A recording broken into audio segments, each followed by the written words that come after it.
Las Amanecidas. Ellas son 3 mujeres muy diferentes que se unen en ser madres y comparten la discapacidad en sus hijos. Las Amanecidas abren su corazón y dan acompañamiento en este camino que nadie elige, pero que muchos viven. Hola, ¿qué tal? Un gusto saludarles. Estamos en el episodio número 5 de Las Amanecidas. Yo soy Lupita. Hola, soy Cori. Hola, yo soy Alejandra. Y bueno, este programa, antes de empezar directamente con el tema que les va a encantar, estamos seguras, queremos dedicarlo a un hombre muy especial. Queremos hablar brevemente de él porque está a un gran día de celebrar. Es un hombre muy firme, muy elocuente, es determinante y con mucha entrega a su familia. También es muy trabajador, creativo, padre amoroso y presente. Este hombre tan dedicado es mi esposo, Juan Manuel. Es el papá de los trillizos, ya que el próximo 8 de mayo es su cumpleaños y pues quiero desearle muy feliz cumpleaños. Gracias, mi amor, por todo lo que haces por nuestros hijos y por acompañarme en cada una de mis locuras. ¡Muy feliz cumpleaños! ¡Feliz cumpleaños! Juan. Felicidades, Juan, que la pases muy bonito de parte de Las Amanecidas. Y bueno, ahora sí vamos a entrar de lleno con este tema. Es un tema que yo creo que la reacción va a ser diferente en cada quien desde que lo escuchas. Y quisimos abordar quién tuvo la culpa de la discapacidad. Así es, es un tema muy muy grande que abarcar, así que vamos a hablar en nuestro caso cada una de nosotros y ahí nos escriben cómo les fue a ustedes. En mi caso, cuando me diagnosticaron a Enrique,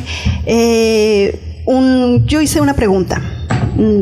¿Por qué autismo? ¿Por qué se da? ¿Por qué a mi hijo? Se lo hice a la doctora, a la neuróloga, y me dijo que podía hacer muchas cosas. Algo que me quedó muy, muy, muy presente fue que una de las cosas que dijo fue que quizás fue mi alimentación. Claro que en ese momento en mi cabeza dije, pues mi alimentación, oye, pues si yo fui con estas doctoras, psicólogas que te enseñan a ser mamá cuando eres mamá primeriza. Que ¿Neta fuiste? Me mandaron, yo fui, o sea, yo hice caso. Ya salió otro tema. Yo hice caso. Y ella nos enseñaba cómo cargar al bebé, cómo podían ser los llantos.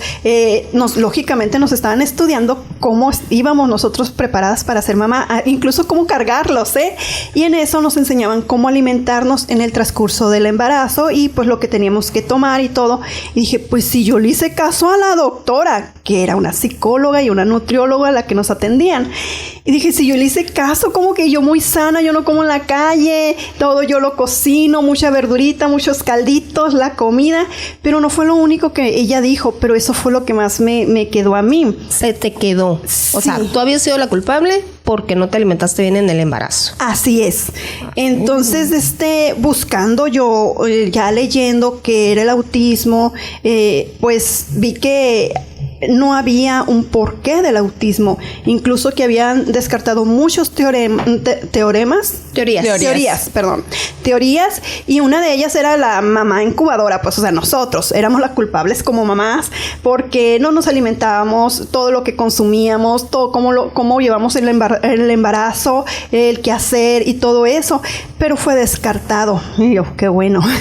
Le echaron la culpa a los papás también, que su semillita pequeña esa no iba muy bien y pues eran culpables ellos, lo cual también fue descartado, y así se fueron con muchas teorías que descartadas. Hoy en día está la teoría que es epigenético.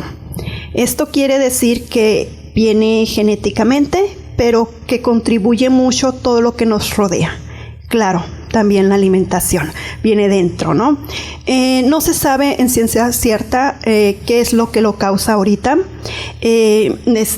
Ahorita está la prevalencia de 1 de cada 100 niños nace con autismo. No se sabe qué es, de dónde viene, por qué, pero sí hay estudios que donde hay un autista, hubo un autista o los papás venían con una condición. En mi caso, dislexia por mi parte, por la parte de su papá es TDA, y ahora con mi hijo, que platicó con familiares más lejanos, dice, sí, yo tengo a mi nieto, yo tengo a mi sobrino, es que en la familia fulanita tenemos autistas. O sea, en tu familia se ha empezado a repetir la condición, pues. Sí, por ejemplo, tengo una prima por parte de mi papá, que su peque también es autista. Entonces, tengo a alguien muy, muy cercana que alguna vez le dijeron que probablemente era Asperger cuando se usaba lo que es Asperger. Entonces, sí. Cori, pero, perdón que te interrumpa, pero tú has vivido con esa culpa. ¿Hubo alguna parte de este proceso con Enrique donde te la creíste? Sí, llegó el momento donde nos culpamos nosotros, tanto Eric como yo. Yo me culpé, decía que era mi culpa precisamente por lo de la alimentación, dije yo. Pero fue algo bien chistoso porque llegué a creerlo porque en ese tiempo empezaron a salir que el arroz era de plástico, la lechuga era como tipo cera, el huevo era clonado. Sí. Entonces a mí me encanta. Las maravillosas redes sociales. Ajá. Salió donde estaban haciendo un repollo. Y lo estaban haciendo y quedaba como el repollo y se ponían y se ponían a cocinarlo y todo. Y a mí me encanta el repollo. Lo hago como de todas formas. Y comía mucho repollo. Y que voy viendo eso, imaginen, pues, o sea... ¿Cuántos repollos de plástico me comí? No me di cuenta, sí, dijiste. O sea, comí cera, decía yo, era cera. Y eso fue quizás lo que le hizo daño. El arroz me encanta, el arroz de 1000 formas me lo puedes dar y me encanta. Y también sale que era plástico, entonces estaba comiendo plástico yo, pues. Entonces, sí, hubo un momento donde yo dije, lo que comí me hizo daño. Entonces, hoy sé que no es así. 10 años después. 10 años después, yo sé que no es así, pero sí... mi esposo se culpó él, me culpé yo por la alimentación, la poca actividad física que tuve, porque sí tenía muy poquita actividad, nomás limpiaba en ese entonces el cuartito donde estaba, el departamentito donde estaba, entonces, y me iba y me tiraba a ver la tele y en el celular, y no tenía nada de actividad. La comida pues sí la hacía, pero al parecer era mala. O si estás haciendo huesitos, órganos, pieles, cabezas, cerebros, pues ¿cómo vas a tener ganas de estar activa? Híjole, a mí pues sí me pasó todo lo contrario. Antes de verme a mí como culpable, yo busqué culpables fuera de mí. El primero definitivamente fue Dios.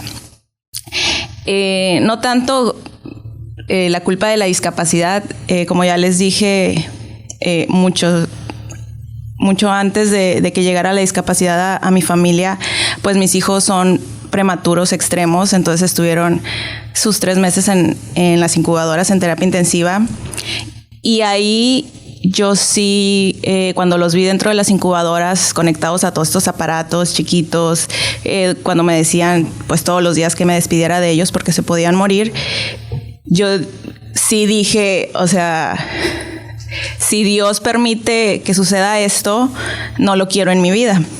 Entonces yo quité durante un buen tiempo a Dios de mi vida, pero al grado de que no nada más dejé de rezar, sino en esos momentos no dejaba que nadie rezara por mis hijos, por lo menos no enfrente de mí. Quité imágenes y crucifijos de mi casa, no quería que nadie me lo mencionara, y fue el primero al que culpé, fue el hecho de que permitiera que estuviera pasando eso.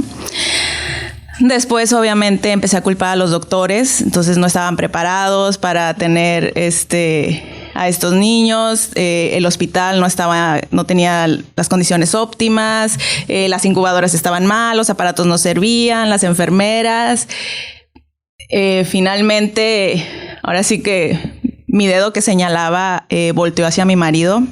Lo culpé a él, algo tenía dentro de él que hizo que mis hijos nacieran mal, mi familia, como de risa, ¿no? Hasta el vecino culpaba, ¿no?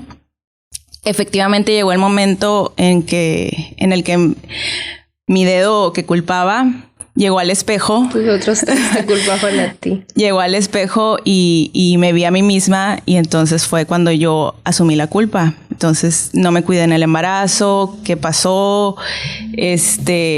Porque pues obviamente yo supe a los 2 meses, creo, que era un embarazo múltiple, y los cuidados se hicieron, pero extenuantes, ¿no? La doctora desde el primer momento me dijo, ¿sabes qué? Es un embarazo de alto riesgo porque vienen 3. Vamos a intentar pues llegar a término o a lo más cercano. Yo me super cuidaba, me alimentaba bastante bien, puras frutas y verduras que yo ahorita la verdad no las consumo. Que no son parte de tu dieta, sí, en la actualidad. Pero en esos momentos sí, yo muchas veces lo he dicho, no hacía caso a esos antojos locos que tienes en el embarazo. ¿Antojos? Sí, se me antojaban mucho las cosas con chile, pura comida chatarra, ¿no? Entonces, obviamente, como me estaba cuidando y sabía que eso podría hacerle mal a los niños, me aguantaba esos antojos y a pura fruta y verdura, y me tomaba mi ácido fólico, mis calcio, mis vitaminas, todo. Estuve en reposo absoluto también. Aún así, tuve 8 amenazas de aborto. Estuve hospitalizada el 3er mes de embarazo. Entonces, por supuesto que cuando la culpa llegó al espejo, como les digo, cuando me culpé a mí, pues tenía sentido. O sea, fui yo, no me cuidé lo suficiente, que hice, que no hice. Y durante mucho tiempo cargué esa culpa. Ahora sí que exonerando a todos los demás a los que había culpado. Pero finalmente comprendí que, híjole, yo sé que suena muy romántico, pero es que así tenía que ser. O sea, definitivamente si yo hubiera hecho algo diferente, pero esa era la vida que tenía que suceder, o sea, no hubiera podido cambiar nada. O sea, no dependía de mí. Y al contrario, creo que todo ese miedo, que toda esa culpa es porque nos creemos débiles de alguna forma. Lo dije creo que en el programa pasado. Ahí en las incubadoras me di cuenta de lo grande y lo fuertes que son mis hijos, que son capaces de aguantar muchísimas más cosas que yo. Y sí, la culpa se fue disipando hasta entender que nadie tuvo la culpa. Que nadie tuvo la culpa. En mi caso, pues yo ya había tenido a Alan, extremadamente inteligente, independiente, un niño perfecto, común, normal, ¿no? La palabrita esa que nos retumba. Neurotípico. Ay, es que ustedes son muy leídas, amigas. Yo el neurotípico no lo almaceno en mi vocabulario todavía. Eso es Alan. No, en mi casa Ian es el hijo loco y los otros 2 son los más locos. O sea, sí, no, eso no. Ah, bueno. No, así, Ian es el elocuente ahorita, Ian es el hijo ejemplar. No, pues él es loco y los otros son los 2 más locos. Entonces, no, bueno. El punto es que yo también les había mencionado en algún programa que el embarazo había sido muy complicado con el Ian, que siempre hubo amenazas de pérdida, pero no había un por qué podía suceder. Entonces las medidas de los médicos fueron muy, pues, light, por decirlo. Y ya después que empezó todo el tema con Ian, pues obviamente pasó, ¿no? Eso por la mente de, es que yo debí de saber que me tenía que poner una pausa, pues, pero ahí estaba de aferrada trabajando. Es que yo tenía que, o sea, y luego ya después como que llegaba la lucidez y decía, no, pues yo no tenía por qué saberlo. O sea, si los doctores no decían, ¿por qué yo lo iba a decidir? Uh-huh. Y como que me culpaba y luego se me pasaba, ¿no?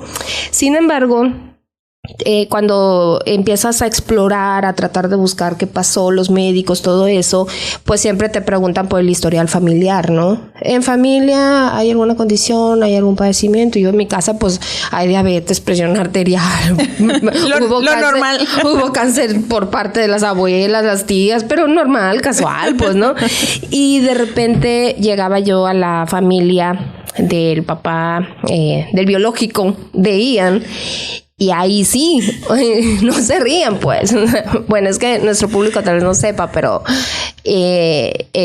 Alex, mi esposo actual, no es el papá biológico de Ian ni de Alan, pero es el mejor papá que puedan tener mis hijos, ¿no? Y es el mejor esposo. Sorry por los de ustedes, el mío es el mejor.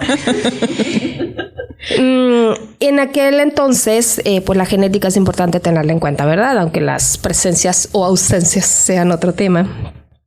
Allá sí, en la familia del biológico, hay autismo, hay prematuros, hay retraso neuronal, había situaciones, pero muy chistoso porque yo en la desesperación de buscar qué iba a haber, qué iba a pasar o qué, para mí no era señalar las culpas, sino decir, oye, si existe ya esto, a lo mejor esto nos puede llevar o canalizarnos a que tiene Ian y tratarlo mejor.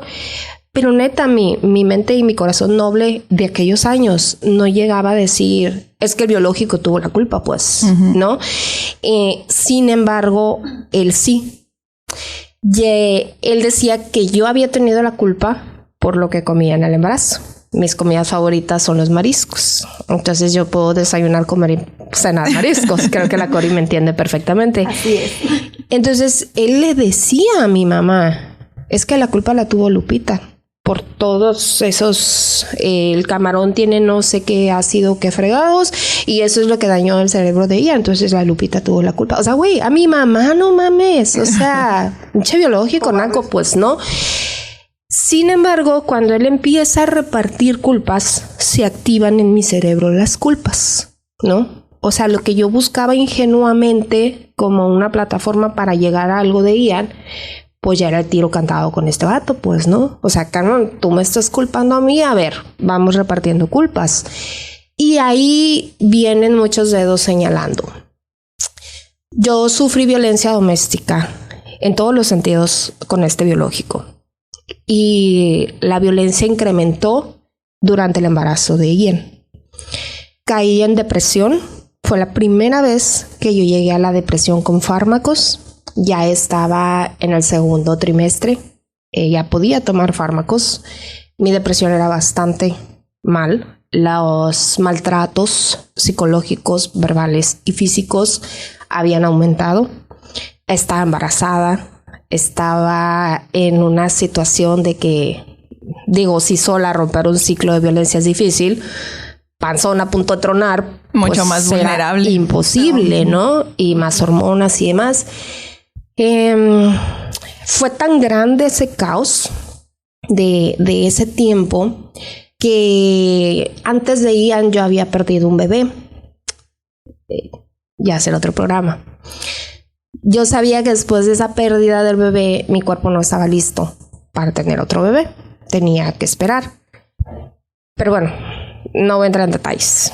Ian llegó y el embarazo mi cuerpo no lo aceptaba, pues, por obvias razones, ¿verdad? Mi plan de escape se vio truncado, se vio detenido.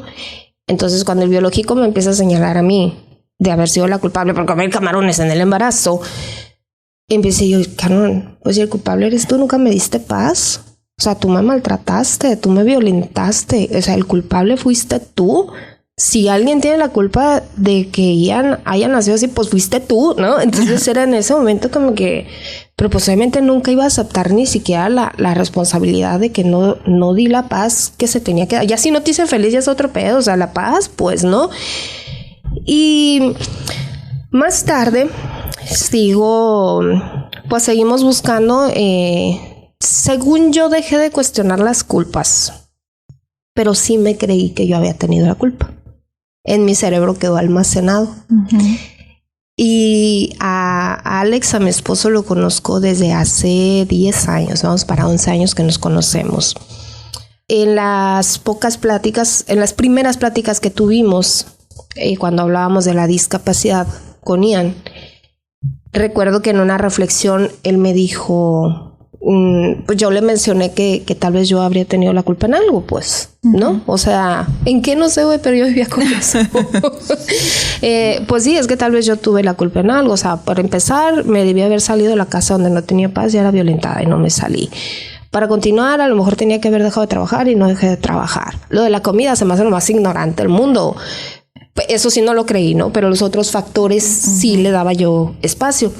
Y me acuerdo que con la claridad que tiene el Alex, que lo conoce, pues ya sabemos cómo es él tan particular para reflexionar y hablar. Y dijo, y no te pones a pensar que hay mujeres que se drogan durante el embarazo, previo y durante la lactancia y tienen hijos perfectos. Creo que cuando te toca, te toca. Y no hay culpables. Pero te estoy hablando que Elian tiene 15 años y Alex lo conocí hace 10. Entonces imagínate, hace 10 años que yo dije, hay como un reset en esto de la culpa, ¿no? Pero viví 5 años atormentándome. 5 años. Después yo entré a los métodos alternativos, entre ellos la alimentación orgánica. Y nos explicaban, pero lo explica, o sea, no satanizándolo, pues, ¿no? Te lo explican partiendo en que hay cerebros más sensibles que otros. El cerebro de Ian es más sensible que el de Alan o que el mío. Entonces, por eso hay que cuidarlo más con sus conectores neuronales y todas estas cuestiones. No es que si vas a comer plástico, no, pues, no. O sea, esa satanizada que te dan. Y sí me acuerdo, o sea, tomé todo un curso. Fueron como 4 días donde uno completito era platicar y conocer de la comida y los conectores en el cerebro, ¿no? Entonces era... A partir de ahí yo decía, a la torre, entonces estoy intoxicando a mis hijos, porque a Lía le daba el Pedisure, que era lo único pues que podía comer y más o menos nivelarle el peso, pues, ¿no? Porque pues no deglutía y todas esas cosas. Yo decía, la madre, estoy matando a mis hijos. O sea, a la torre yo intoxiqué a Lala, lo tuvo en riesgo porque le di leche toda su infancia y lo alimenté con yogur y la leche con chocolate. Entonces, como que empezaba ese revuelto en mi cabeza. Y me acuerdo también que cuando cambié la alimentación, di el paso para cambiar la alimentación en Ian, volví a caer en la depresión. Era tan fuerte la presión, pero era porque traía esas culpas que sí me había creído. Conscientemente yo decía que no. Yo sabía que no. Pero inconscientemente yo sabía que mi mayor responsabilidad fue no buscar esa trinchera de paz durante el embarazo. Pero al día de hoy pasó porque tenía que pasar, pues. Así o sea, porque Dios al final del día me quería regalar todo esto maravilloso que tiene la discapacidad, pero que lo encuentras hasta que la aceptas. ¿Estamos de acuerdo? Yo siempre he dicho, Dios es perfecto y Él hace las cosas perfectas. Mi hijo es perfecto tal cual, discapacidad o no, Él es perfecto. Entonces, en eso de la alimentación tienes toda la razón. Creo que fue algo que a mí me quedó porque de todas las opciones que esa neuróloga me dio, dije, pues sí, puede ser por esto, pero la alimentación. Es que yo creo que a todas las mamás pasamos por esto, las mamás especiales. Tienes que buscar culpables y efectivamente... lo más común, aparte como mujer, es tomar toda la responsabilidad tú, es ser muy poco comprensiva con una misma, ser, no sé, juzgar muy duro. Pero creo que parte de tener toda esa culpabilidad, de cargarla, es también parte de la transformación de toda esta maternidad especial o esta maternidad que convive con la discapacidad, para que puedas ver hacia adentro realmente y entender, oye, sabes que no fue culpa de nadie. O sea, todo lo que hice, lo que no hice o lo que dejé de hacer, bien lo dijiste, no tenía manera yo de saber desde antes que mis hijos iban a ser especiales. No sabía pues todo lo que conllevaba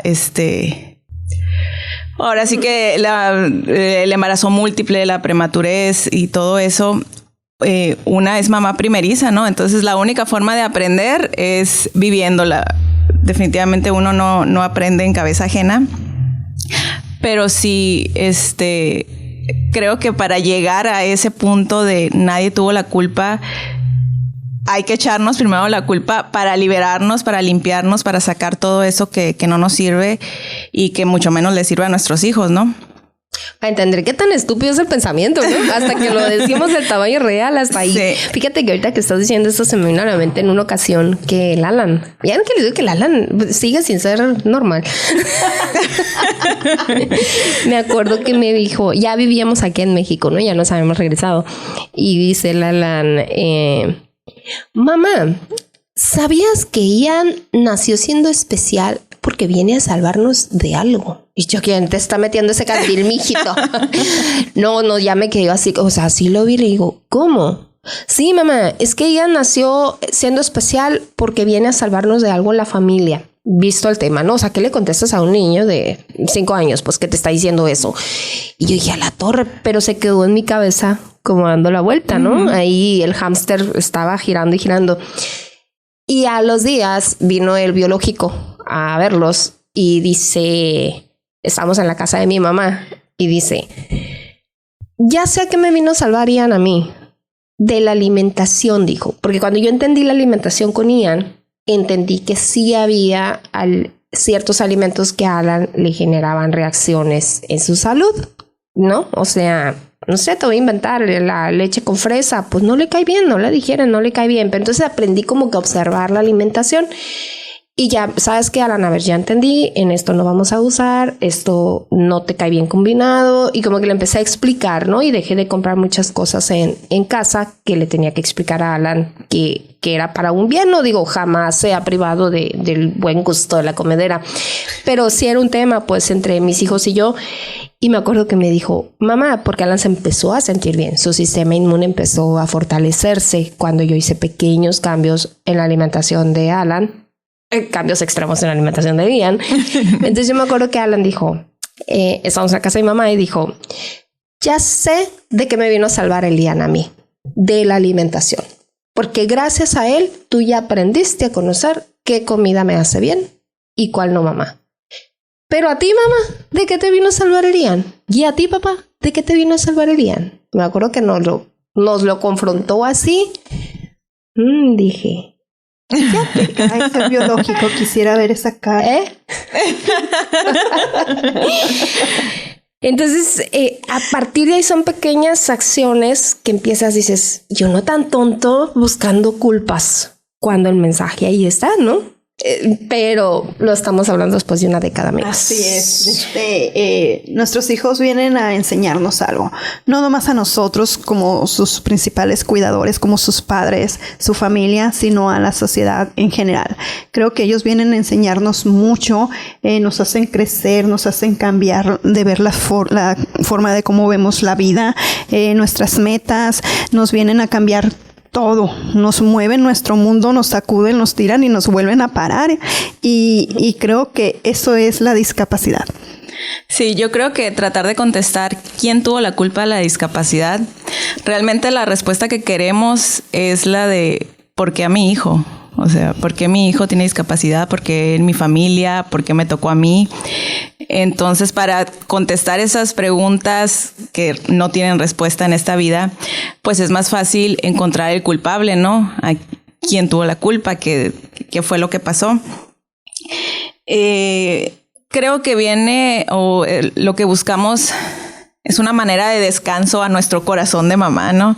Al ya tener ese culpable, pues ya nos liberamos de alguna forma, pero como bien lo dijimos, Dios no se equivoca, no hay un culpable, esto no es un karma, no estamos pagando cuentas pendientes, no es un castigo divino, es la vida misma. Yo la verdad sí creo que hay una razón por la que me tocó a mí y por supuesto bendecida soy porque ahora que conozco a mis hijos y sé que son un desastre y que son muy complicados, yo agradezco que no les haya tocado a ninguna otra mujer en el mundo más que a mí. Entonces yo sí siento que fui elegida. Me gusta creer eso, hace más fácil mi maternidad, hace más feliz mi maternidad y me pone en una relación muy bonita con Dios. Entonces, pues no sé quién tuvo la culpa, solo sé que fue decisión de Dios y que sí, es un privilegio, la verdad, tener hijos diferentes. Totalmente. Así es. En mi caso, yo de joven le pregunté muchas veces a Dios, ¿qué estoy haciendo aquí? La verdad, yo se lo pregunté muchas ocasiones, o sea, ¿a qué me mandaste? ¿A qué? Entonces, creo que me mandó para ser mamá de Enrique. Me mandó para ser portavoz de lo que es el autismo, ayudar a los papás, pero sobre todo hacer feliz a Enrique. Culpables no hay. Hay mucho por delante que descubrir en el mundo del cerebro, pues es muy grande y muy misterioso. Nos falta mucho todavía. Definitivamente. Cuando ya ven que yo les comentaba que en este proceso leía a Connie Méndez. Uh-huh. Connie Méndez dice en los primeros capítulos que todo lo que pasa por tu pensamiento, que el cerebro no entiende de bromas. Por lo tanto, todo lo que pasa, tus pensamientos tienen vida y van a tener vida eventualmente. Digo, ahí lo va explicando el tema metafísica, ¿no? Y dice, si a ti te está pasando algo difícil en la vida, haz memoria porque en alguna vez lo pediste. Alguna vez lo dijiste, lo deseaste, lo pensaste, lo dijiste. Y está en tu vida, le diste espacio y está en tu vida. Y me acuerdo que cuando leí este capítulo me regresé y lo leí 50,000 veces. Les digo que era lo que yo leía en el primer año de Insomnio de Lian, ¿no? Y recuerdo que se me vino a la mente así como una imagen, como una postal. Cuando estaba, yo creo que tendría unos 12 años, estaba en secundaria. Y mi hermana mayor, pues es 8 años mayor que yo. Luego la de en medio, estamos hablando de la primera generación de hijos, ¿no? Y luego la de en medio es 4 años. Entonces una tenía 20, la otra tenía 16. Sí, no, 18, 14 y yo, pues pon tu 10, ¿no? O sea, eran así, parámetros muy así. Y me acuerdo que mi hermana empezaba, es de los 70s, pues, ¿no? Mi hermana. Y empezaba el tema del síndrome Down. No sé si ustedes recuerdan que era cuando más se empezaba a hablar el síndrome Down, también sienten, también viven. Era un proceso de hablar de la discapacidad. No sé si recuerdan en aquellos entonces, como ya también son gente, pues, ¿no? O sea, y necesitan amor, necesitan comprensión, porque estamos hablando que era como brincar la línea de cuando escondías a tu hijo con discapacidad porque no sabías que tenía, no sabías por qué pegaba gritos, no sabías por qué no dormía, no sabías por qué no se levantaba, no sabías por qué, como la condición de Down, su físico es diferente. Y empezaba en todo este tema. Entonces me acuerdo que mi hermana en aquel entonces estaba reflexionando y dijo, estamos platicando a las 3, ¿no? Y una pijamada, y luego dice, es que son muy amorosos. Los niños con condición Down son muy amorosos, son niños que les gusta mucho el protagonismo, les gusta modelar y ya se están abriendo espacios. Ajá. Y yo me acuerdo que estaba ella como reflexionando en eso. Y yo me levanté de la cama y pasé y les dije, cuando yo sea grande voy a tener un niño y lo voy a amar mucho. Voy a tener un niño así, les dije, y lo voy a amar mucho. Le voy a dar todo el amor, ¿no? Pues ustedes hablan de cosa de 10, 12 años, pues. Yo creo que sí ya tenía 12. Pues pasó y pasó. Cuando leí el libro, me acordé con ese capítulo, se me vino esa imagen. O sea, llegó esa imagen y yo dije, Ian, aquí no hay culpas, yo te pedí, ¿no? Entonces ya dije, ya hablé, ya me fregué, pues, ¿no? Entonces, pero bueno, volviendo a eso, cuando tú dices, bueno, pues, ¿para qué me mandó Dios aquí? Pues, pues sí, o sea, en algún momento lo pediste, lo hablaste, lo dijiste. Yo en mi caso no lo pedí, no lo dije, pero sí lo soñé. A los 11 años, tu subconsciente lo pidió. Me pueden creer o no, Dios me dio un regalo maravilloso que en aquel momento no tenía sentido y durante prácticamente toda mi vida no tuvo sentido hasta que se cumplió. Yo no sabía por qué me había dado la oportunidad de conocer a mis hijos desde antes y te podría decir que fueron sueños maravillosos donde yo veía a mis hijos, a quienes, por cierto, yo no les puse nombre. Eso lo pueden leer en mi primer libro. Dentro de los sueños, mis hijos ya tenían nombre, ya tenían su cara, ya tenían su personalidad. Y fue muy fuerte y sufrí muchísimo, la verdad. Porque cuando me caso, pues yo llevaba, imagínate, a los 11 años yo soñé a Valeria.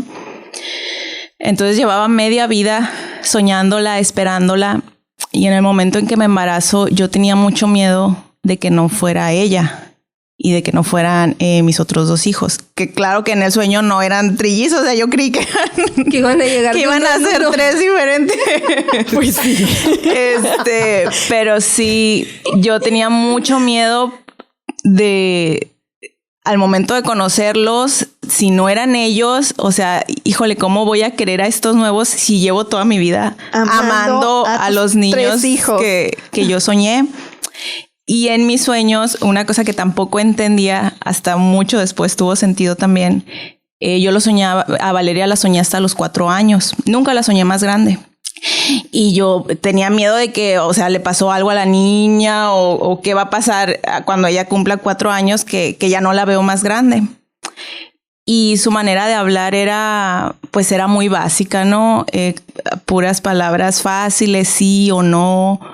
Era, pues obviamente a los 4 años era muy, muy niña. Y a mis hijos los soñé de bebé siempre. Entonces, ahora, si me pongo así en una reflexión muy profunda, digo, de alguna manera estaba la discapacidad ahí, porque mis hijos actualmente, esas son las edades que tienen, son bebés. Entonces, Valeria ahorita, a sus 12 años, habla como mi niña de 4 años que yo soñaba, y mis hijos pues son mucho más chiquitos en su mente. Entonces, yo sí... son muchos sentimientos encontrados con esos sueños. Por un lado, me hicieron sufrir porque no sabía si se iban a cumplir. Por otro lado, y creo que también lo digo en el libro, yo sentí que nunca pude elegir. O sea, ya se me dio. Entonces, o sea, yo tenía 11 años, no sabía ni cómo se hacían los bebés, ni había pensado jamás en ser mamá ni nada parecido. Y ya Dios me estaba diciendo, aquí está una niña, se llama Valeria, va a ser tu hija y va a ser la única niña. Y esos sueños duraron muchísimo tiempo.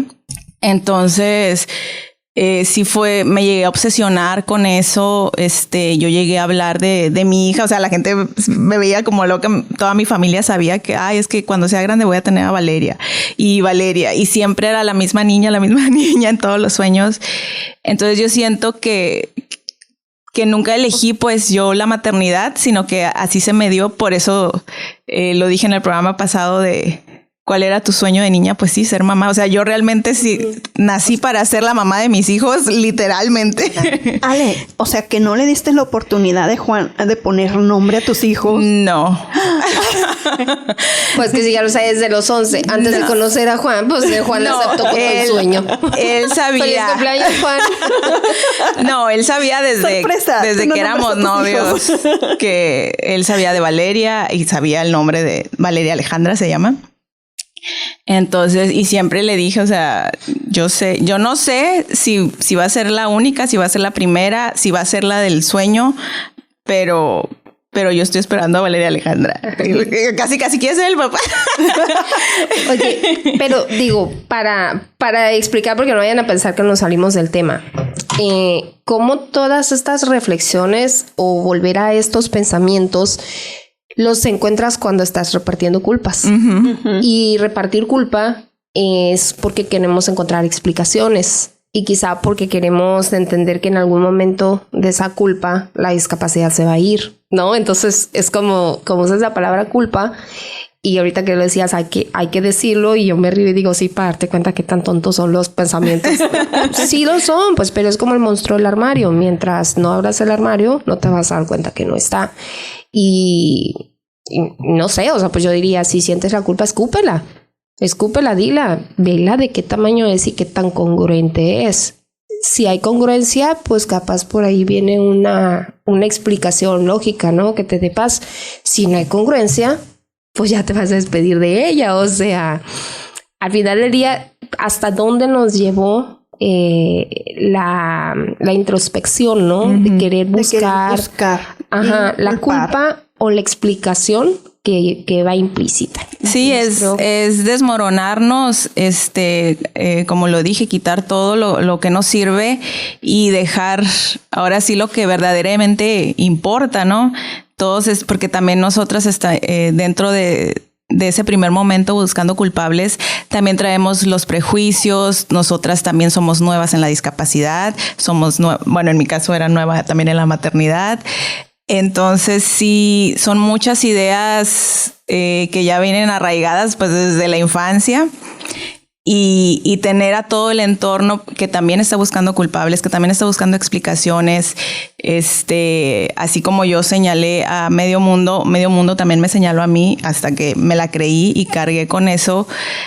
Pero sí comprendí que yo tenía que, ahora sí que culparme a mí misma, pero para sacar todo esto que tenía guardado y encontrar la verdadera razón, ¿no? No hay culpables. Para depurar, pues. Sí. Sacar la basura. A mí me echaron la culpa de cómo estaba Enrique, que él era mi culpa, y fue una doctora de ya saben dónde. Lo menciono mucho. Entonces sí me hizo sentir fatal, la verdad. Me hizo caerme, llorar mucho, deprimirme. Lloré con cada quien que me preguntó ¿qué tienes? Porque me veían la cara lógicamente de cómo iba, y les decía, y todos, no es cierto, no le hagas caso, si nosotros te conocemos, sabemos cómo eres con Enrique. Pero eso me duró mucho tiempo, esa culpa que me choque, porque Enrique era como era por mi culpa. Pero al final entonces, te hizo fuerte, te hizo ser como eres ahora. Es que a punta de golpes es como aprendemos, no queda de otra. Sí, pero pues uno, como dicen en las chicas, anda buscando para no tener la culpa uno, y cuando se empieza a echar a uno la culpa es cuando yo creo que empezamos a sanar todas y a sacar todo eso que traemos dentro. Y deja tú, pues ya cuando dices tú, vamos suponiendo que sí, yo tuve la culpa, ¿se va a aliviar? Pues no. ¿Se le va a quitar? Pues no se le va a quitar. ¿Voy a dormir todo el año que no dormí? Pues tampoco. Entonces, ¿de quién fue la culpa? Y como que piensas, ¿no? Uh-huh. Es un proceso al final del día.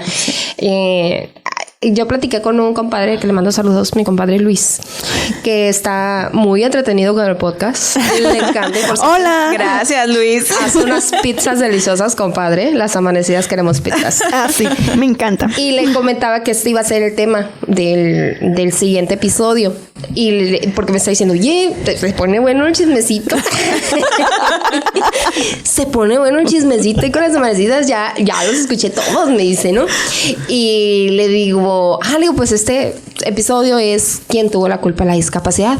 Y voltea así con una firmeza. Voy a voltear la cámara, amiga, por si lo quieres usar el corte. Y dice, lo que pasa es que, bueno, ya será otro tema de la cámara. Y dice, caray, hay culpas. Me dijo, no, o sea, su respuesta inmediata fue, caray, hay culpas. Y yo, pues, es un cuero, ¿no? O sea, es un tipazo, un excelente... Compadre, estuvimos igual. Cuando Lupita me escribió el tema, yo, cabrón, ¿qué quiere decir con esto? Dije, o sea, ¿quién tiene la culpa? Y me puse a buscar y yo... ¿Qué onda? Bueno, las voy a dejar hablar a ellas y ya me veo yo de qué se trata esto, dije yo. Ay, la víctima. Y empecé yo hablando. Bueno, la Ale tiene una hermosa reflexión para esto de las culpas, que creo que nos identifica y nos representa a las tres. Dice la Ale que ya la dijo, pero que tiene ahora la va a leer en estructura como la tenía. Pues bueno, si alguna de las personas que nos están escuchando cree que es culpable de la discapacidad, queremos decirle que no es así, que no hay culpables. Desgraciadamente no va a ser suficiente nuestra respuesta, tendrás que descubrirlo por ti misma. Pero sí, Dios no se equivoca, Dios nos prepara de una manera estricta y hasta un poco cruel para convertirnos en esta mamá especial, donde hay que aprender a abrazar la discapacidad, lo cual no es fácil y no es rápido tampoco, es todo un proceso. Nuestros hijos, los de todas, son obra de las manos de Dios, así que no hay ningún error. Como lo dije, no estamos pagando nada, simplemente es la vida misma. Y yo sí creo y espero que que eso sea lo que les quede a ustedes también, que es un privilegio tener un niño especial, porque descubrimos una vida que no hubiéramos podido tener de ninguna otra forma. Conocemos personas con las que no hubiéramos podido conectar de ninguna otra forma. Y... bueno. Pues lo dije al principio, que había culpado yo a Dios. Creo que es la persona, bueno, es lo más fácil. El ser. El ser más fácil a quien culpar, porque es el único que no se va a defender, es el único que no va a negar esa culpa. Entonces, sobre él es donde descargamos absolutamente todas nuestras frustraciones, tristezas, problemas, miedos, y fue el primero al que yo le eché la culpa. Como les digo, ese proceso donde yo estuve enojada con Dios, no nada más que no rezaba, ni que no lo veía y que no lo quería cerca de mis hijos prácticamente, fue casi un año, hasta mucho tiempo después de que salen del hospital, me hago las paces con él a través de la música cristiana, ya les había comentado eso.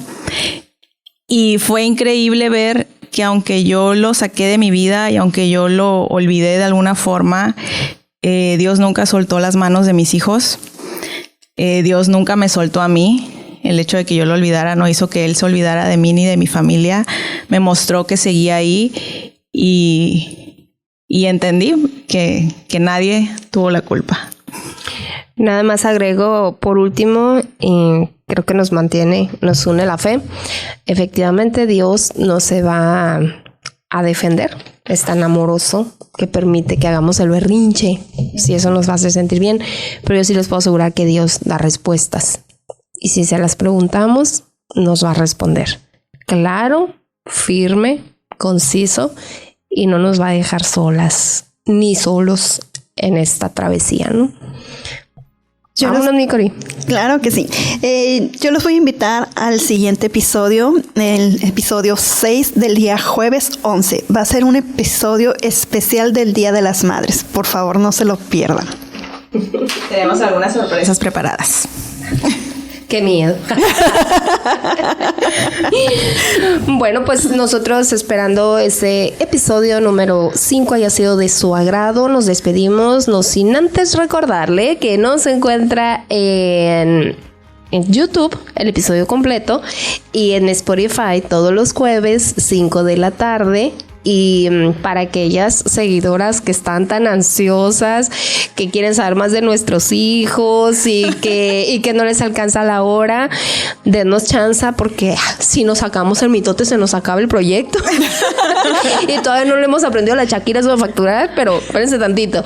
La idea es irlo desmenuzando pian pianito, es dar este acompañamiento que es el objetivo principal.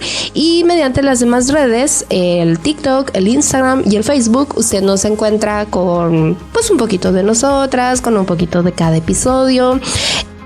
Son diversas maneras de interactuar. Nos encanta que sea parte de nosotros. Así es que muchísimas gracias por habernos escuchado. Juan, feliz cumpleaños. Feliz cumpleaños, mi amor. Feliz cumpleaños, Juan. Happy birthday, papá de los trillizos. Bye. Ellas son Las Amanecidas. Un nuevo episodio cada jueves 5 de la tarde, hora Pacífico.